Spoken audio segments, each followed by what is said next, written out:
السلام علیکم، میں ہوں تیری ناز. آج لے کر آئی ہوں حاصل کی 3rd ایپیسوڈ. تو جنہوں نے فرسٹ اور سیکنڈ ایپیسوڈ دیکھے وہ تو جانتے ہیں ہم کا حاصل پڑھ رہے ہیں اور 3rd ایپیسوڈ ہے آج کی. تو ہم شروع کرتے ہیں. لاسٹ ایپیسوڈ میں جو ہم نے ختم کیا تھا وہ تھا کرسٹینا اور حدید باہر بیٹھے، چرچ کے باہر بیٹھے نا باتیں کر رہے تھے. تو ابھی وہیں سے شروع ہوگا، تو سنتے ہیں. مجھے صرف یہ بتاؤ کہ تم محمد کا نام نہیں لوگے تو زندہ کیسے رہو گے؟ تم ان کے بارے میں سوچو گے نہیں تو سانس کیسے لوگے؟ تم ان کی جگہ کسی دوسرے کو کیسے دے دو گے؟ چرچ کے اوپر لگا ہوا وہ ہولی کراس نظر آ رہا ہے تمہیں پتہ ہے وہ کیا ظاہر کر رہا ہے؟ اگلی بار جب تم اپنے سینے پر کراس بناؤ گے تو تمہیں پتہ ہے تم کیا کر رہے ہوگے؟ تم اللہ کا نام لے رہے ہوگے. تم اس کو یاد کرو گے. نہیں حدید، تم جسے یاد کرو گے وہ خدا نہیں ہوگا. خدا تو واحد ہوتا ہے، ایک ہوتا ہے، یکتا ہوتا ہے. کرسٹینا نے بلند آواز میں بات کرتے کرتے اپنا ہاتھ اٹھایا تھا اور حدید کے سینے پر ہولی کراس بنایا تھا. تم کہو گے ہولی کراس بنایا تھا. تم کہو گے سپرٹ فادرسنس اینڈ دا ہولی. کیا تم جانتے ہو تم کیا کر رہے ہو؟ کیا تمہاری فیملی جانتی ہے تم کیا کر رہے ہو؟ وہ ابھی خاموش ہونا نہیں چاہتی تھی. وہ سب کچھ کہنا چاہتی تھی، بہت کچھ بتانا چاہتی تھی، مگر اسے یکدم چپ ہونا پڑا تھا. وہ یکدم اس کا چہرہ دیکھتے دیکھتے، اس کی باتیں سنتے سنتے یکدم پھوٹ پھوٹ کر رونے لگا تھا. بالکل بچوں کی طرح اپنے دونوں ہاتھوں سے چہرے کو چھپائے وہ اپنے گھٹنوں پر چھپ گیا تھا. حدید بچوں کی طرح سکنے لگا تھا. تم سمجھ نہیں سکتی کہ میں کن حالات میں ہوں. کیا کوئی نہیں سمجھ سکتا؟ تم سب ایک جیسے ہو، صرف مت آن کر سکتے ہو، صرف کمنٹس دے سکتے ہو، اس کے علاوہ کچھ بھی نہیں، کبھی بھی کچھ بھی نہیں. وہ روتے ہوئے بلند آواز میں کہہ رہا تھا. اس نے زندگی میں کسی مرد کو روتے نہیں دیکھا تھا، اور اس طرح بچوں کی طرح بلند آواز میں رونا. وہ نہیں جانتی تھی کہ اسی روتے ہوئے کو کس طرح چپ کروایا جاتا ہے، اور اگر رونے والا مرد ہو تو پھر کس طرح اسے دلاسا دیا جاتا چاہیے. وہ بے بسی سے اسے روتے بلکتے اور بولتے ہوئے دیکھتی رہی. وہ کہہ رہا تھا، کاش میں پیدا نہ ہوتا، کاش میں مر سکتا. ایک سرد لہر اس کے وجود سے گزری تھی. کرسٹینا کو کوئی یاد آیا تھا. کاش میں تمہارے لیے ہی ہوتی، صرف تمہارے لیے. کسی کی آواز اس کے ذہن میں لہرائی تھی.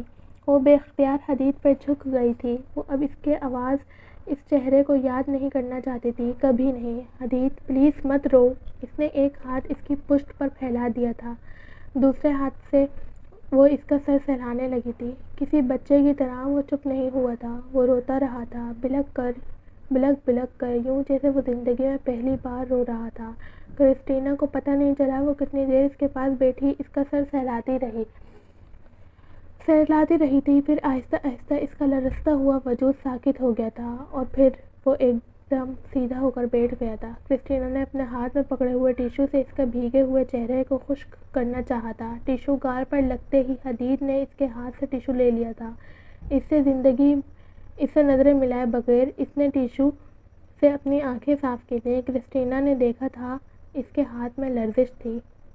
میں تمہیں پانی لا کر دیتی ہوں. وہ بینچ سے اٹھنے لگی تھی اور تب حدید نے اس کا ہاتھ پکڑ لیا تھا. پلیز میرے پاس رہو، میں اس وقت اکیلا رہنا نہیں چاہتا، مجھے پانی کی ضرورت نہیں ہے. اس کی آواز میں بھی لرزش تھی. کرسٹینا رک گئی تھی. حدید نے اس کا ہاتھ چھوڑ دیا. بینچ کی پشت سے ٹیک لگا کر اس نے آنکھیں بند کر لیں. وہ بھی خاموشی سے اس کا چہرہ دیکھتی رہی. حدید نے اپنی گردن کو تھوڑا سا اس کی طرف موڑا تھا اور آنکھیں کھول کر اسے دیکھنے لگا تھا. کیا تمہاری فیملی جانتی ہے کہ تم مسلمان ہونا چاہتی ہو؟ کرسٹینا کے لیے اس کا سوال غیر متوقع تھا. ہاں. ایک لمحے کی خاموشی کے بعد اس سے نظریں چراتے ہوئے اس نے کہا، کیا انہیں کوئی اعتراض نہیں ہے؟ کرسٹینا نے سر اٹھا کر اس کی طرف دیکھا تھا. نہیں. تم جھوٹ بول رہی ہو. وہ اسے صرف دیکھ کر رہ گئی تھی. حدید، کیا تم مجھے بتاؤ گے کہ تم کیوں اپنا مذہب چھوڑنا چاہتے ہو؟ بہت نرم آواز میں اس نے بات کا موضوع بدل دیا تھا. کرسٹینا نے اس کے چہرے پر تھکن دیکھی تھی. حدید نے ایک بار پھر چہرے کو موڑ کر اسے دیکھا تھا اور پھر پہلے کی طرح بینچ کی پشت سے ٹیک لگا کر آنکھیں بند کر لی تھیں. اپنی چادر کو اس نے اپنے گرد کچھ اور لپیٹ لیا تھا. پھر اس نے حدید کے چہرے کو دیکھا تھا. وہ اسی طرح آنکھیں بند کیے ہوئے تھا، مگر اب وہ کچھ کہہ رہا تھا. کرسٹینا نے اس کے چہرے پر نظریں جما دی تھیں. وہ جو کہہ رہا تھا وہ سن رہی تھی. اگر میں یہاں نہیں آتا تو میں خودکشی کر لیتا. میں نے کبھی وہ کہہ رہا تھا. الحمدللہ ہمارا پہلا باپ مکمل ہوا، دوسرے باپ کی طرف چلتے ہیں. کہانی میں تھوڑا بدلاؤ آئے گا، لیکن آپ لوگ یہ مت کریے گا کہ سننا چھوڑ دیں، لیکن سنیے گا، یہ آگے جا کے ایک ساتھ مکس ہو جائے گی. دنیا میں تم سے زیادہ ذلیل عورت کوئی دوسری نہیں ہوگی. اس نے پاپا کو چلاتے سنا تھا. اور تم سے زیادہ ذلیل مرد کوئی دوسرا نہیں ہوگا. اس بار اس نے ممی کو پاپا سے بھی زیادہ بلند آواز میں دہاڑتے سنا تھا. اس کا دل چاہا تھا وہ وہاں سے بھاگ جائے اور دوبارہ کبھی واپس نہ آئے. میں نے تم سے شادی کر کے زندگی کی سب سے بڑی غلطی کی تھی. تم جیسی عورتیں ٹائم پاس کرنے کے لیے ٹھیک ہوتی ہیں، لیکن ان کے ساتھ زندگی نہیں گزاری جا سکتی. کاش میں تم سے کبھی شادی نہ کرتا. پاپا نے کئی بار کہا جانے والا جملہ ایک بار پھر دہرایا تھا. وہ کمرے میں جانے کے بجائے لاؤنج میں ہی بیٹھ گیا تھا. کمرے میں ان دونوں کا شور زیادہ نمایاں ہوتا ہے کیونکہ اس کا کمرہ ان کے کمرے کے قریب تھا. اس شادی پر تمہیں مجھ سے زیادہ پچھتاوا نہیں ہو سکتا. میرے پیرنٹس نے ٹھیک کہا تھا. تمہارے پاس صرف روپیہ ہے، دماغ نہیں. تمہارا دل اور دماغ دونوں تنگ تھے اور تنگ ہیں. تم لوگ نہ خود خوش رہ سکتے ہو نہ دوسروں کو خوش دیکھ سکتے ہو. اصل میں تم جیلس ہوتے ہو کیونکہ اس شہر، اس ملک میں مجھے جاننے والے لوگ تمہارے جاننے والوں سے زیادہ ہیں. جاننے والے یا چاہنے والے؟ حدید نے سر اٹھا کر کچن کے دروازے کو دیکھا. وہاں ملازم کام میں مصروف تھے. اس نے اندازہ لگانے کی کوشش کی تھی کہ وہ کس حد تک باتیں سن سکتے تھے. اس کے والدین کی آوازیں یقیناً کچن تک جا رہی تھیں، مگر ملازمین کے چہروں پر کوئی تاثرات نہیں تھے. وہ حسب معمول کچن میں ادھر ادھر پھر کر معمول کا کام نپٹانے میں مصروف تھے. ان کے لیے یہ آوازیں نئی نہیں تھیں. حدید کی طرح وہ بھی یہ سب کچھ پچھلے کئی سالوں سے سنتے آ رہے تھے. ٹھیک ہے، چاہنے والے ہی سمجھ لو. تم جیسی تھرڈ کلاس ذہنیت رکھنے والے انسان سے کسی اچھی بات کی توقع کیسے رکھی جا سکتی ہے؟ یہ سب کچھ جو آج تمہارے پاس ہے یہ اسی تھرڈ کلاس ذہنیت والے آدمی کی وجہ سے ہے. تم نے مجھ پر کوئی احسان نہیں کیا. جو تم نے مجھے دیا وہ ہر شوہر بیوی کو دیتا ہے، بلکہ اس سے بہت زیادہ دیتا ہے جتنا تم نے مجھے دیا. آئی وش میں نے تمہیں کچھ نہ دیا ہوتا. میں نے تمہیں گھر کے ایک کمرے میں بند رکھا ہوتا، تمہیں کبھی باہر نہ جانے دیا ہوتا. اس نے پاپا کی بات پر ممی کا ایک طنزیہ کہہ کر سنا تھا. تم 20ویں صدی میں رہتے ہو بلال علی، 18ویں صدی میں نہیں. تم مجھے قید کیسے کر سکتے تھے؟ میری جیسی عورت کو ایک کمرے میں بند کر کے کیسے رکھ سکتے تھے؟ تم جانتے ہو جس سوسائٹی میں ہم موو کرتے ہیں وہاں تم زرشی کے حوالے سے جانے جاتے ہو. تمہارے اپنی کوئی پہچان نہیں ہے. وہاں میری وجہ سے تم کروڑوں کے کانٹریکٹ حاصل. اس نے پاپا کو ممی کی بات کاٹ کر چلاتے سنا تھا. میں تمہاری وجہ سے کچھ حاصل نہیں کرتا. تمہارے حوالے سے صرف بدنامی اور رسوائی ملتی ہے. مجھے تمہاری آوارگی کی وجہ سے لوگوں کے مذاق کا نشانہ بنتا ہوں. میں تمہارے حوالے سے پہچانا جانا نہیں چاہتا. تم عذاب بن گئی ہو میری زندگی کے لیے. حدید کا چہرہ سفید ہوتا جا رہا تھا. کچھ بھی نیا نہیں تھا، پھر بھی ہر بار ان لفظوں کی اذیت پہلے سے زیادہ ہوتی تھی. میں آوارہ ہوں تو تم کیا ہو؟ تمہارے کارنامے گنوانے بیٹھوں تو صبح ہو جائے گی. دوسروں پر انگلی اٹھانے سے پہلے اپنے گریبان میں منہ ڈال کر دیکھو تم کیا ہو، تم کیا سمجھتے ہو. میں تمہاری سرگرمیوں کے بارے میں کچھ نہیں جانتی. سب کچھ جانتی ہوں بلال علی، سب کچھ جانتی ہوں. تم جس بزنس ٹور کے لیے اپنی سیکرٹری کے ساتھ مری گئے ہوئے تھے میں اس سے بھی واقف ہوں. ہاں گیا تھا، لیلا کے ساتھ مری. پھر تمہیں کیا تکلیف ہے؟ ایک بار نہیں 10 بار جاؤں گا. خود کون سی پارسا ہو وہ آج کل نیا ماڈل جو ہر وقت ساتھ لیے پھرتی ہو؟ جانتا ہوں اس کے ساتھ تمہارے کیسے تعلقات ہیں. حدید اپنا سر بے بسی سے ہاتھوں میں لے کر بیٹھ گیا تھا. یہ سب روز نہیں ہوتا تھا کیونکہ ممی اور پاپا کا سامنا روز نہیں ہوتا تھا. وہ کئی دن کے بعد ملا کرتے تھے. کبھی پاپا اپنے بزنس ٹور پر گئے ہوتے اور کبھی ممی اپنے فیشن شو کے سلسلے میں کئی دن گھر سے باہر رہتی. لیکن جب بھی ان دونوں کا سامنا گھر پر ہوتا تھا وہ یہی سب کچھ کہا اور کیا کرتے تھے. ایک دوسرے پر الزام تراشی، ایک دوسرے سے نفرت کا اظہار، ایک دوسرے کی خامیوں کو اچھالنا، چیخنا چلانا، گالیاں دینا، برتن توڑنا یا ہر وہ چیز جو ان دونوں کے ہاتھ میں آ جاتی وہ توڑ دیتے. وہ بچپن سے یہی سب کچھ دیکھتا آ رہا تھا. بچپن میں وہ بہت سی باتوں کو زیادہ گہرائی سے نہیں سمجھتا تھا. والدین کے درمیان ہونے والے ہر جھگڑے کے بعد وہ اللہ سے دعا کرتا کہ سب کچھ ٹھیک ہو جائے، ان دونوں کے درمیان صلح ہو جائے اور ناراضگی ختم ہو جائے. مگر ایسا کبھی نہیں ہوا تھا، اور اگر کبھی ایسا ہوا بھی تھا تو صرف وقتی طور پر. اس کی ممی شادی سے پہلے ایک ماڈل گرل تھیں.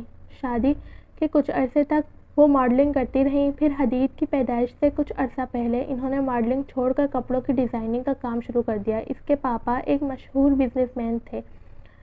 ممی کو انہوں نے ایک کیٹ واک میں ہی دیکھا تھا. اس وقت لندن میں تھی اور بلال علی بھی تعلیم حاصل کرنے کے لیے وہاں تھے. کیٹ واک کے بعد دونوں میں ایک مختصر ملاقات ہوئی تھی. پھر یہ مختصر ملاقات لمبی ملاقاتوں کی بنیاد بن گئی تھی. 1.5 سال تک یہ سلسلہ چلتا رہا. پھر بلال علی نے باقاعدہ طور پر زرشی کو پرپوز کر دیا. زرشی کے والدین نے کچھ اعتراضات اٹھائے تھے کیونکہ وہ زرشی کو پاکستان میں سیٹل ہوتے نہیں دیکھنا چاہتے تھے اور بلال علی کو پاکستان ہی آنا تھا کیونکہ یہاں ان کی فیکٹریز تھیں. زرشی نے اپنے والدین کے اعتراضات اور ناپسندیدگی کے باوجود بلال علی سے شادی کر لی تھی کیونکہ اس وقت ان کے سر پر بلال علی کے عشق کا جنون سوار تھا.